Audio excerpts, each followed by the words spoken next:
Hello బా. బావా ఎప్పుడొచ్చా హైదరాబాద్ నుంచి?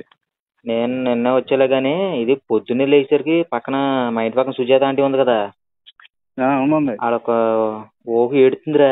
ఏడుతుంది చూసేసరికి అంకుల్ అంకుల్ చచ్చిపోయాడేమో అనుకున్నాను నేను. తీరా చూస్తే వాళ్ళ కూతురు లేచిపోయిందంట తెల్లారి గట్ల 3ంటికి. ఏ కూతురు నీతో లేచిపోలేదని ఫీల్ అవుతున్నాడు ఇప్పుడు.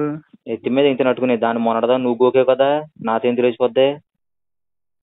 అంటే ఇప్పుడు అంకుల్ పోయాడు అనుకున్నావు అంటే ఆంటీని గోకుదాం అంతే కదా. ఆంటీని ఎందుకు గోకుతాను నేను? నువ్వు ఇప్పుడు పొద్దున్నే ఫోన్ చేసి అన్నెసరీ టాపిక్స్ ఎందుకురా నాకు?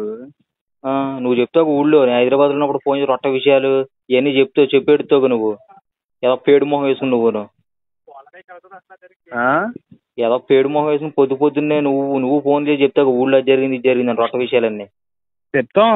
అది నెసరీ టాపిక్స్ రా. నువ్వు చెప్పేటి అన్నెసరీ ఎర్లీ మార్నింగ్ నువ్వు చెప్పే పనికి విషయాలన్నీ నేను చెప్పాను. నువ్వు వెళ్ళి రోడ్డు పేడ ఎత్తుకుని పిడకలు చేసి అమ్ముకో నువ్వు. అది చేసుకుంటాం రా. ఇష్టం పెట్టే ఫోన్ అసలు హైదరాబాద్ వెళ్ళేదాకా